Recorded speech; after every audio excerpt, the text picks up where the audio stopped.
Alger, reine de Méditerranée, s'étale au bord de la mer sur 15 km de long et 6 de large. Née dans la plus haute antiquité, ville éternelle, Alger compte 3,5 millions d'habitants. Convoitée pendant des siècles par tous les souverains de Méditerranée, Alger abrite d'inestimables joyaux. Parmi eux, la plus étonnante collection d'art universel d'Afrique et du Moyen-Orient. On peut l'admirer au musée des Beaux-Arts d'Alger.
« 8000 œuvres, 4200 mètres carrés d'exposition.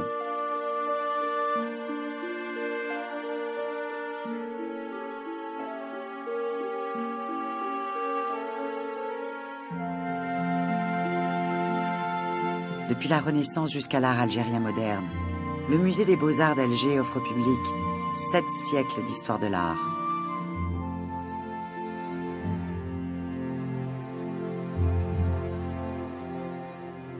J'ai peint cette toile, et elle est signée de mon nom, Rassim.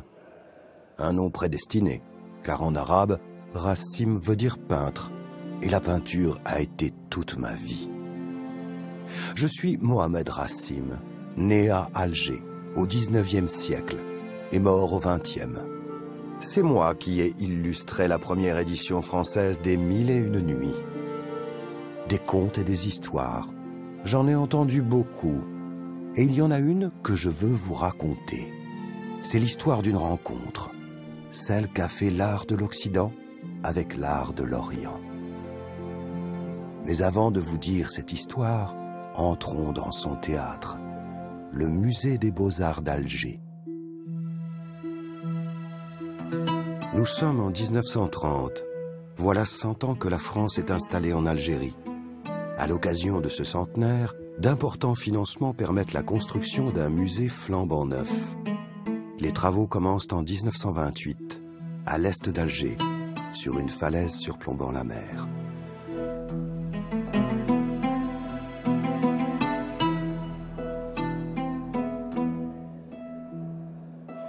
Le premier directeur du musée se nomme Jean Al-Azhar. Sa mission est de présenter au public une vision complète de l'histoire de la peinture. Œuvre après œuvre, depuis les écoles anciennes jusqu'à ce début du XXe siècle, Jean Al-Azhar acquiert des toiles signées des plus grands maîtres. Leurs noms ont marqué à jamais l'histoire de l'art universel.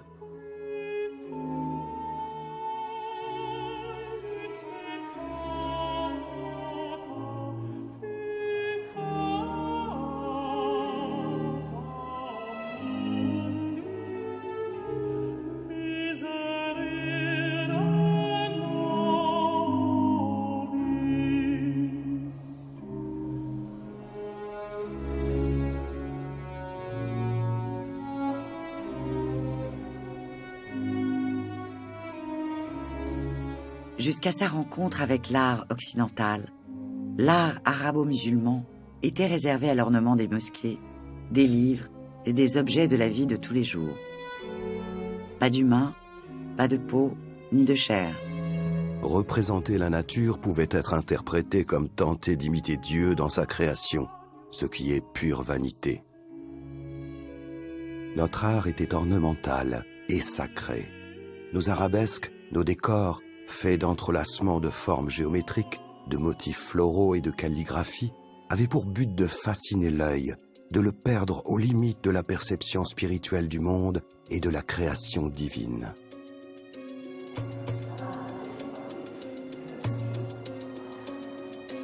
L'Occident produisait des toiles représentant Dieu. Chez nous, ce qui se rapprochait le plus de cet art ancien remontait au XIIIe siècle. Ce n'était pas de l'art peint sur chevalet, mais un art minuscule, discret, dont mes ancêtres étaient, à Alger, des spécialistes. Ses origines seraient chinoises, portées par les Mongols jusqu'en Perse, puis en Inde, se répandant ensuite avec l'islam en Turquie et jusqu'à nous. On le nommait l'art de la miniature. Découvrant l'art occidental religieux, Racine s'empare de l'art de la miniature, lui applique quelques concepts et techniques empruntés à l'art occidental, comme la perspective. Il exécute un chef-d'œuvre, l'histoire de l'islam, de l'Hégire au début de ce siècle. On a dit de ma représentation de l'histoire de l'islam qu'elle est un chef-d'œuvre. Au moins, j'aurais bien servi notre Créateur. Une miniature, comme notre écriture, se lit de droite à gauche, et tout commence ici, quand notre prophète Mahomet reçoit de l'archange Gabriel la révélation du Coran. J'ai dessiné ici, scène par scène, une invitation au voyage à travers le monde musulman et sa longue histoire. Ici, la Kaaba de la Mecque. Là, le Taj Mahal, joyau de l'architecture musulmane. Victoire, combat, spiritualité, voici nos héros. Kérédine Barberousse, protégeant Alger la Blanche de son bras. Ici les rives du Bosphore, avec les coupoles de Sainte-Sophie. Au centre, Mehmed II, fondateur de l'Empire ottoman, la sublime porte.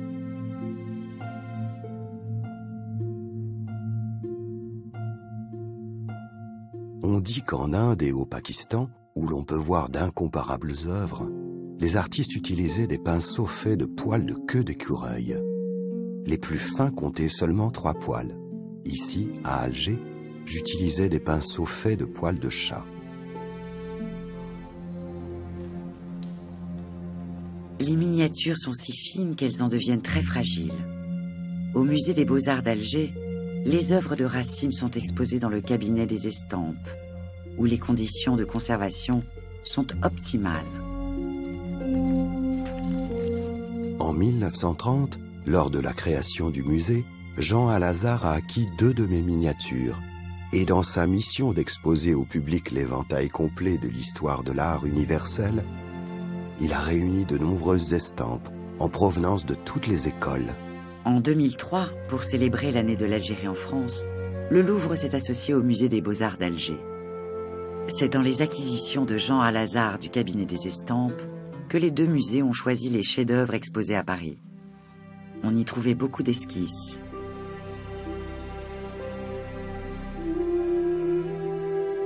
Ces dessins préparatoires servent aux peintres pour préfigurer leurs toiles de grande dimension.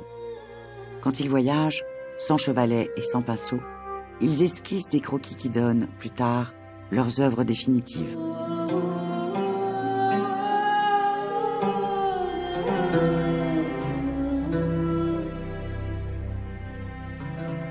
Malheureusement, parmi les œuvres de l'époque d'Al-Azhar, où les conditions de conservation étaient encore rustiques, beaucoup d'esquisses ont très mal subi l'épreuve du temps.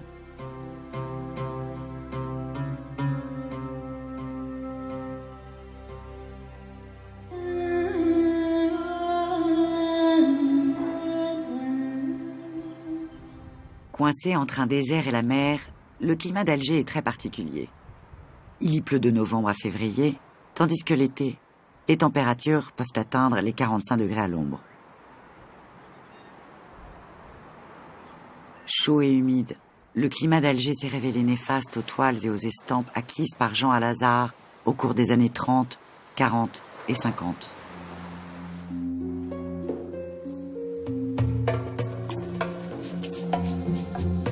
Le musée s'est donc doté d'un laboratoire de restauration où les collections de l'époque sont soignées, restaurées, répertoriées à nouveau et replacées dans des contextes de muséologie aux normes de conservation de notre temps.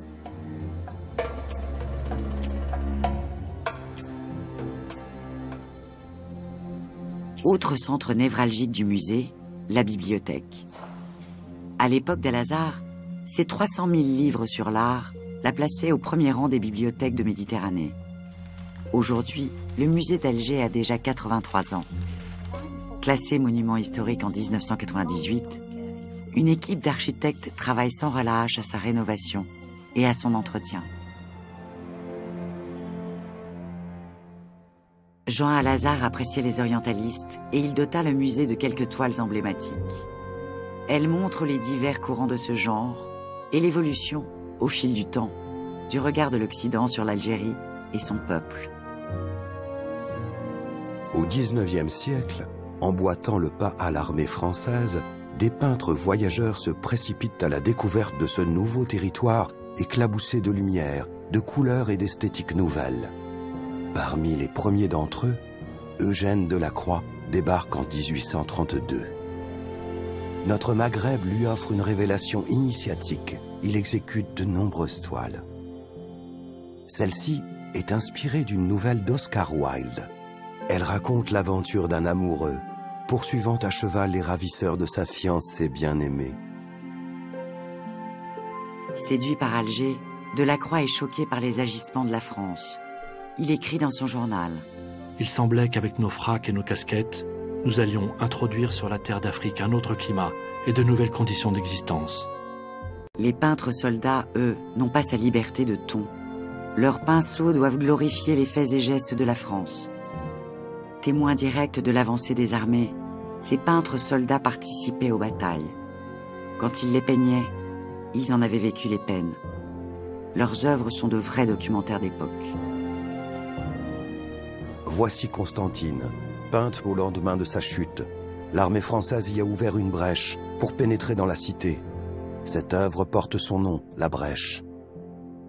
Mohamed Rassim n'a pas oublié les hauts faits et la grandeur passée d'Alger. Il en fait l'éloge dans une somptueuse série de miniatures.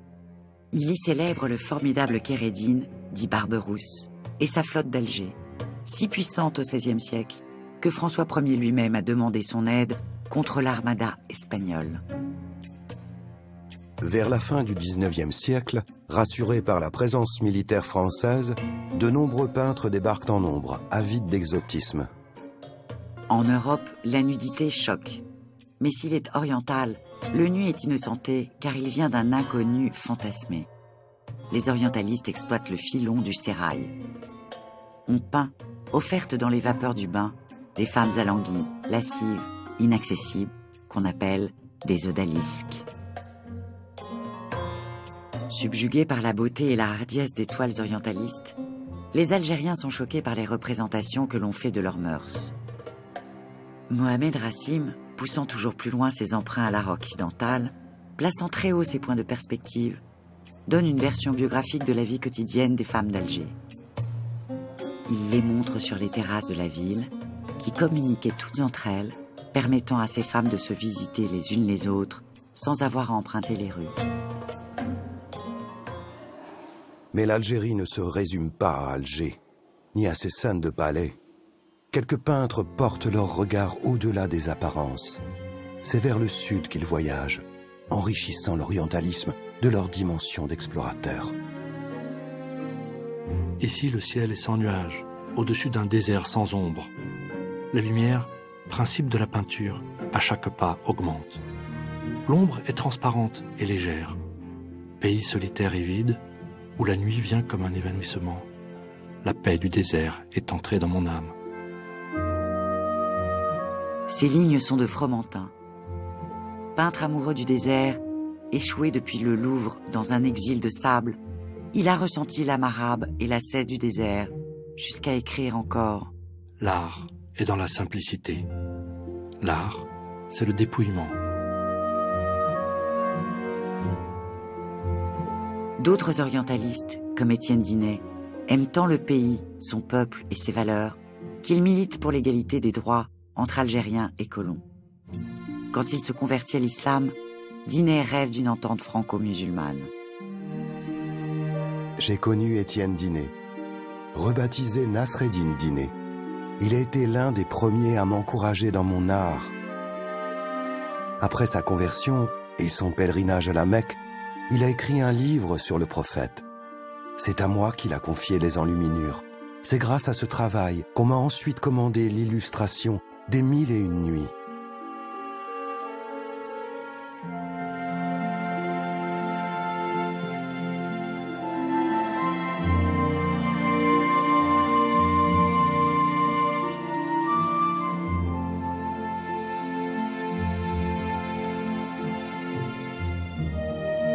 Jean Alazard, ami personnel de Rodin, avait déjà rehaussé le musée de bronzes exceptionnels.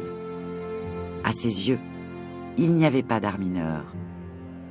Il disait de la sculpture que parmi tous les arts, elle était celui de l'équilibre et des formes harmonieuses.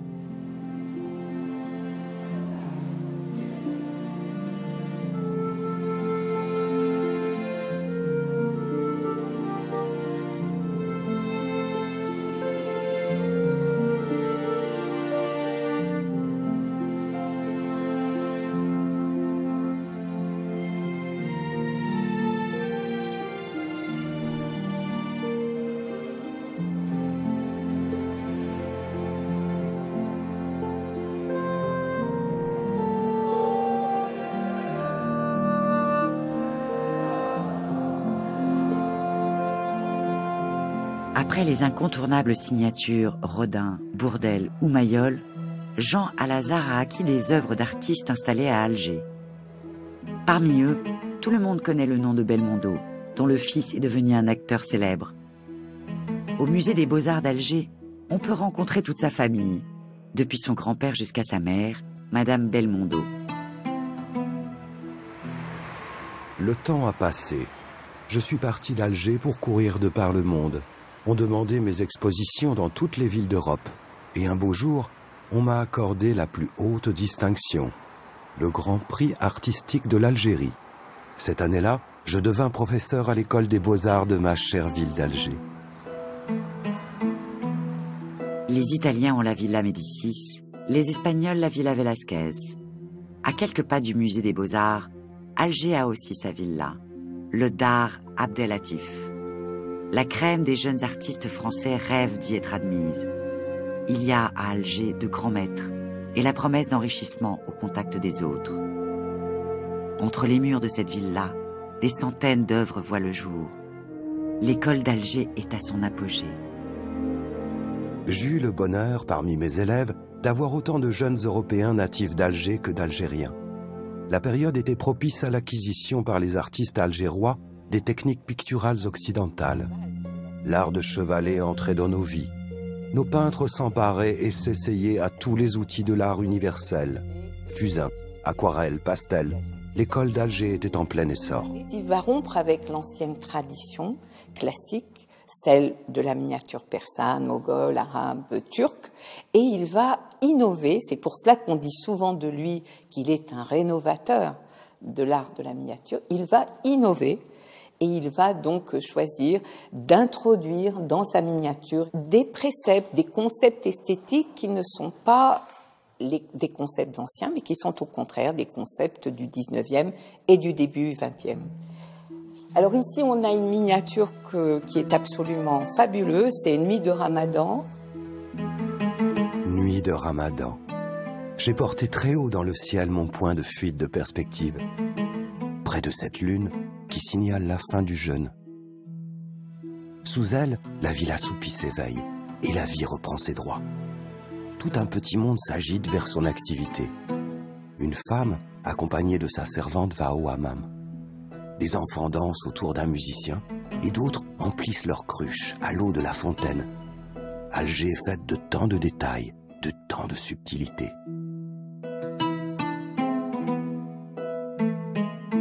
Ça, c'est une miniature qu'il a mis certainement des mois et des mois à réaliser et qui est absolument fabuleuse. C'est une de ses plus belles. L'autorité coloniale perçoit les miniatures de Racine comme d'inoffensives célébrations nostalgiques du passé. Les jeunes élèves de Racine, en revanche, comme Mohamed Temam, qui a peint cet homme à la veste bleue, ne s'y trompent pas. Ils perçoivent dans les œuvres de leur maître les racines vibrantes de leur tradition culturelle. Ils entrent dans une quête d'une identité à leur image, qui n'appartiennent qu'à eux. Mais avant qu'ils n'y parviennent, les événements s'accélèrent et l'histoire les rattrape. La guerre de libération a éclaté. La nouvelle génération des artistes algérois, d'un seul élan, s'est elle aussi engagée pour la liberté, dénonçant l'absurdité coloniale, rejetant le folklore orientaliste, peignant l'injustice. Ce que les jeunes peintres cherchaient à travers leur révolte, c'était rétablir le vrai visage de leur pays et de leur peuple.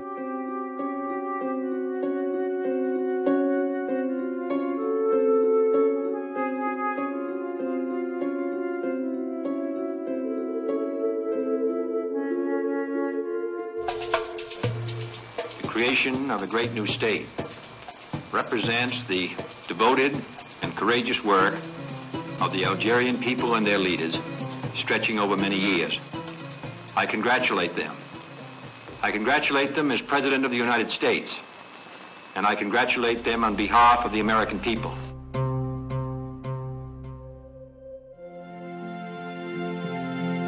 En 1963, la première mission de la nouvelle équipe est de rouvrir le musée et d'y exposer les œuvres à la gloire des combattants et de la nation nouvelle. C'est le courant que l'on appelle le réalisme socialiste.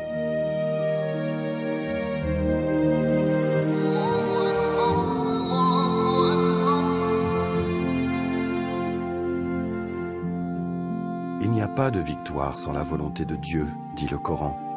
J'ai peint ici un hommage au patron protecteur d'Alger, Sidi Abdallah Rahman. Voici sa mosquée, qui abrite son mausolée. Depuis qu'il y repose, cette mosquée rayonne de l'éternelle bienveillance de ce grand sage à l'égard de notre ville blanche d'Alger. À peine un peu plus tard, Mohamed Rassim voit se briser l'élan de paix et d'harmonie qu'il avait atteint. En 1975, il est victime d'un violent assassinat.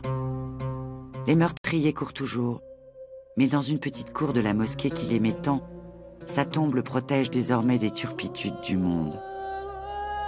Je vous avais promis une histoire. Vous pensez qu'elle s'arrête ici?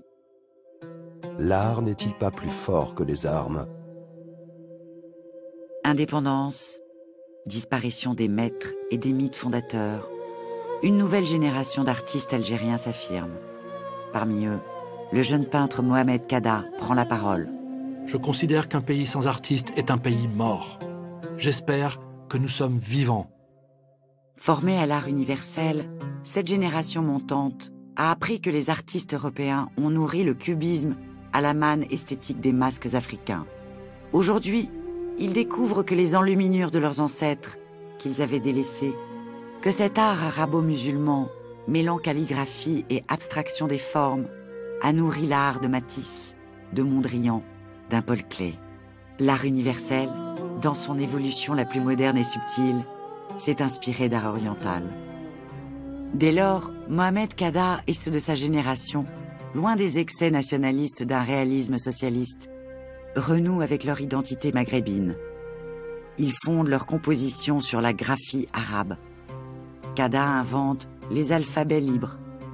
Benanteur, Mesli, Yelles, Martinez et bien d'autres mêlent l'art de la calligraphie à l'abstraction des formes.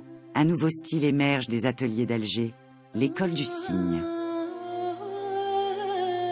Au cours des années qui suivent, des artistes plus jeunes affirment leur indépendance et leur révolte face aux soubresauts politiques.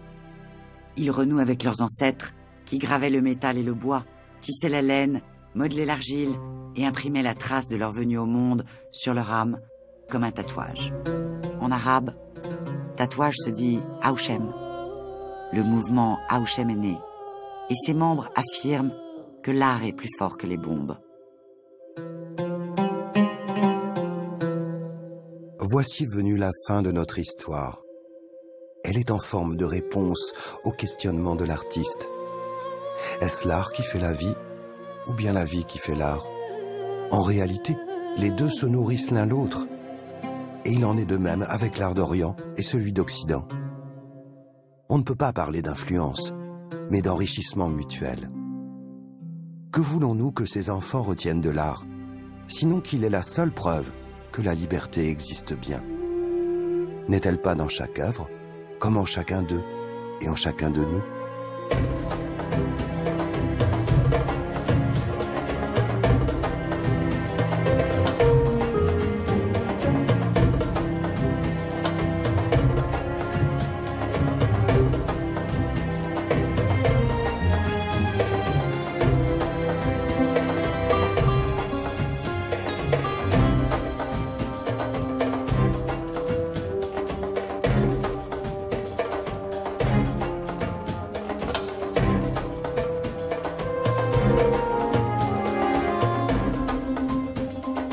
Thank you.